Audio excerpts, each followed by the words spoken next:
many of you never knew where the drugs came from in this country, or think it's from the Colombian drug lords? Be honest. I'm not trying to embarrass anybody, but I want to see how many people in here really know what's going on. Okay, for those of you who don't know, let's do this little exercise. It's always good for everybody, even if you know it, because it reinforces what you know. Everybody close your eyes, and on the back of your eyelids, draw a map of the United States and all its possessions. And on that map, put a little dot wherever there is a city or a town, anywhere in the United States and all of its possessions. Now, if you've done it right, there should be so many little dots on that map that it would take you quite a long time to count them, because that's how many cities and towns there really are in this great country of ours. Now that you've seen that, understand this. In every single one of those little cities and big cities and towns and communities in this country and in all of our possessions, anyone who wants to can get any kind of narcotic in any quantity that they wish at any time, day or night. And then try to tell me that it's the Colombian drug lords who have such a protection and a distribution network and an accounting system that makes sure that the right amount of drugs are delivered to the right city and the right town on time and the right quantity and aren't caught, because they never run out. The only ones who get caught are the ones that are in competition with the Central Intelligence Agency. And the drug war is not a war on drugs. They're concentrating on the users. It's a war on the Bill of Rights. It's a war on us. It is Hegelian conflict resolution. It is thesis, antithesis, synthesis. They decide what they want, and they put in motion the problem that will arrive at the solution that they want, and they cause us to ask for that solution.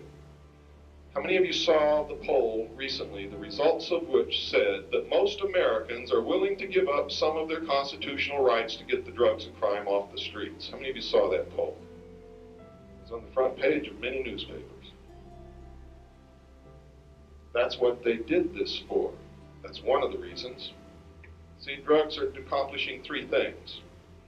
They bring in to the black projects and to the New World Order more money every year than the gross national product of this nation.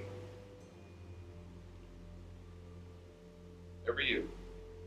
Number two, it is a form of euphemistic slavery for the lower classes, the proletariat, as they call them. The masses, the cattle, are enslaved with drugs.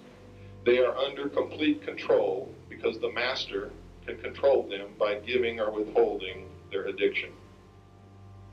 They don't think of anything else except how can I get my next fix and where can I get the money to buy it. Understand this, it's true. Number three, it creates waves of fear that roll through the middle class of this country and make them rise up and ask for more control. Ask that their rights be taken away. Ask to join the New World Order. Our forefathers gave us one tool that no people in the history of the world has ever had, and that is the second article and amendment to the Constitution. It has nothing to do with whether or not you have a right to go hunting. It has nothing to do with protecting your personal property against burglars who might enter your home. It has nothing to do with a woman protecting herself from being raped on a city street late at night. The second article and amendment to the Constitution has only one purpose. It's to protect us against our own government should it ever become oppressive and usurp the powers of the Constitution. That's its only purpose. Those of you who are for gun control will take away the only real weapon that we have that can truly ensure that they can never oppress us. You see, because we never have to exercise that right. If everybody in this country, and I was taught when I was a child that it was a duty for every man to own a weapon and 100 rounds of ammunition, should he ever be called to protect his community from an oppressive government. My father taught me that. It's not being taught anymore. I will teach my daughter that. And I will teach her how to use weapons and how to clean them and how to store them safely so that nobody can get hurt. And I will teach her that as long as you have it, make sure that everybody knows that you have it, because that's the surety bond that no one will ever attempt to hurt us or take anything away from us just because they have the knowledge that each of us has a weapon and is willing to use it if we have to. They will never try. No one could successfully march against 260 million armed citizens. It's impossible. Can't be done by the largest army on the face of this earth. And by the way, that's the Communist Chinese army, and they don't have any way to get here. There's no bridge. They don't have a navy big enough to carry an army that could fight us. But if you ever allow the Second Article Amendment to be usurped, to be taken away, to give up your guns, that is the day that you will cease to be a free people. And for those of you who think I'm heartless and cruel because of that, because little Johnny shot his little sister because she found the gun in Daddy's bureau drawer, I'm not heartless and cruel. My heart bleeds for that family and for that child, and for the child that shot that child, and for the father that was so careless and stupid that he left the weapon where a little child could get it. But I'm not going to give up the freedom of a whole nation of people because little Johnny shot little Susie. That's not right. Every right bears with it a responsibility. Just like the freedom of speech. You're responsible not to slander your neighbor. It doesn't give you the right to slander someone or tell a lie about someone or hurt someone.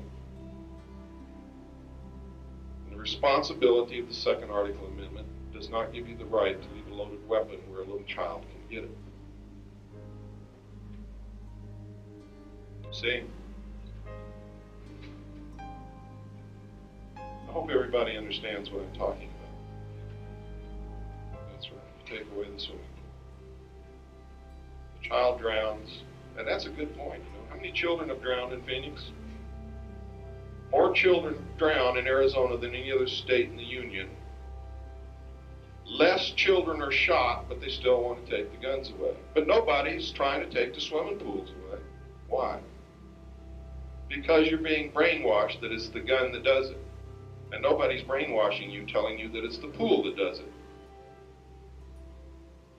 I hope you understand that.